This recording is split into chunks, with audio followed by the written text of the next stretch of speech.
The White House is going red, and the hiring drama has begun for the most powerful and prestigious jobs. President-elect Donald Trump is making a flurry of appointments to fill his top posts, tapping some of his staunchest defenders and loyalists. Who is in? Who is out in Trump 2.0? Here are some individuals that Trump is considering or has already chosen for key cabinet positions and senior White House roles.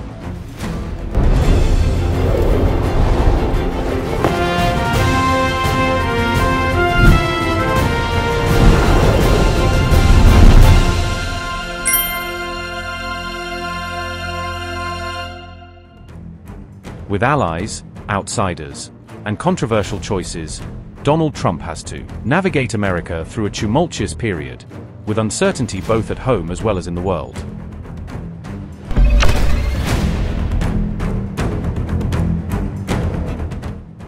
One of the architects of Trump's family separation policy during his first term in office, Stephen Miller, will return to the White House.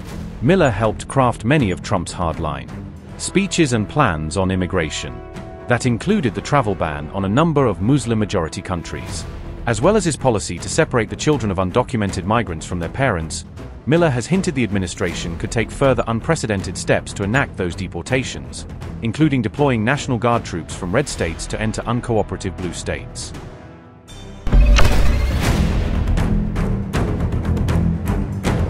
A few moments ago, got to see Trump has tapped U.S. Senator Marco Rubio to be his Secretary of State, who's going to be the first Latino to serve as America's top diplomat once the Republican president-elect takes office in January 2025.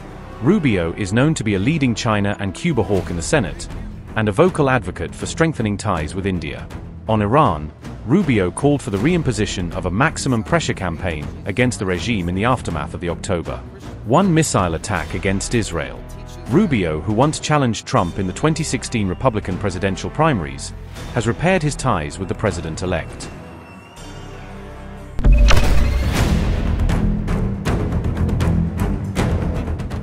President-elect Donald Trump has picked Republican Representative Mike Walsh to be his national security advisor. A veteran of the war in Afghanistan and a longtime Trump supporter, Walsh argued that the U.S. needs to do more to prepare for conflict in the Pacific. He has also repeated Trump's frequent complaints about a so-called woke military that the former president has derided as soft and too focused on diversity and equity programs.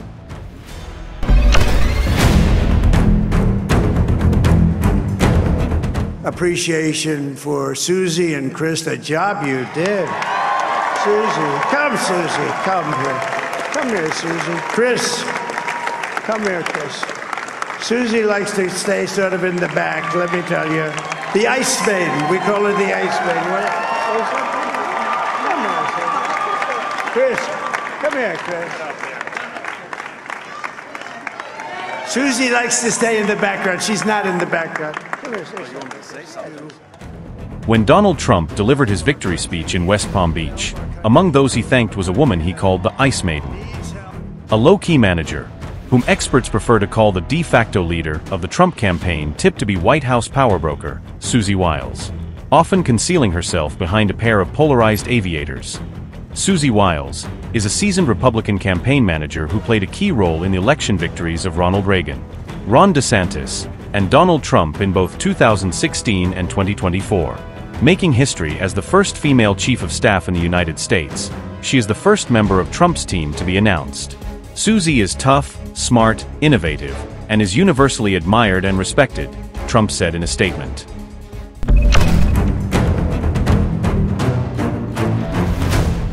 President-elect Donald Trump announced on November 10th that Tom Homan, former acting director of Immigration and Customs Enforcement, ICE, will take the reins of border security in his new administration. Mass deportations and housing migrants in camps were a key part of Trump's pitch on the campaign trail. Trump spoke favorably of Homan. During campaigning, Trump firmly said, and I quote, "I have Tom Homan lined up. We have the greatest people."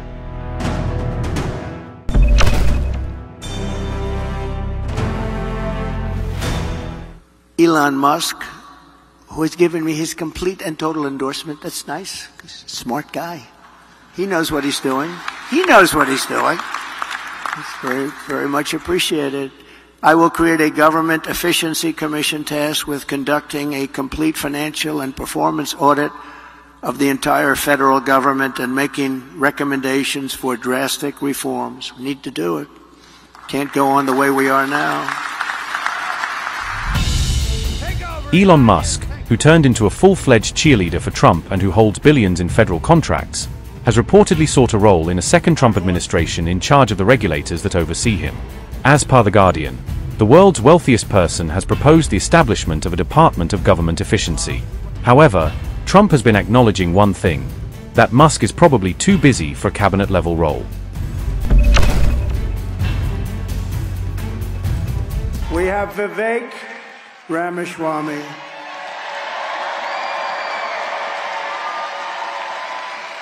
By the way, this guy has a hell of a mouthpiece. Do you want to hear him for about 2 minutes? Can you keep it down to 2 minutes?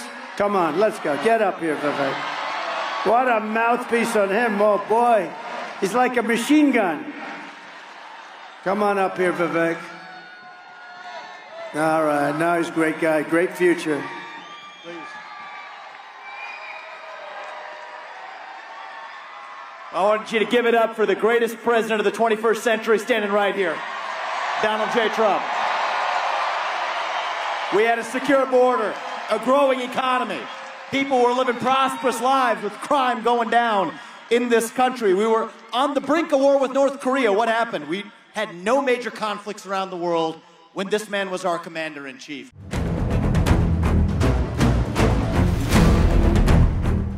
A former biotech entrepreneur and recent GOP presidential candidate, who has been addressed as Trump's number 2 in the past, has reportedly discussed the possibility of a cabinet role. The 38-year-old entrepreneur-turned-politician may have suspended his 2024 presidential campaign after disappointing performance in the Iowa caucuses, but his political journey is far from over. Trump has praised Ramaswamy as a strong supporter and fantastic guy. However, he never confirmed the exact nature of his role in Trump 2.0.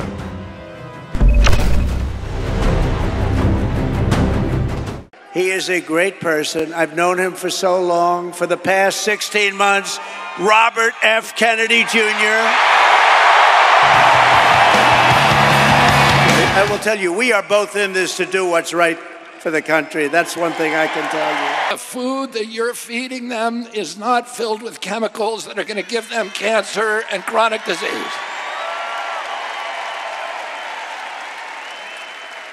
And don't you want a president that's going to make America healthy again?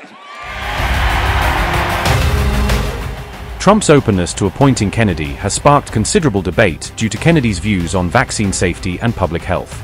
Trump has expressed interest several times in appointing Kennedy, known for his health and environmental stances, to a prominent role, potentially overseeing health-related agencies.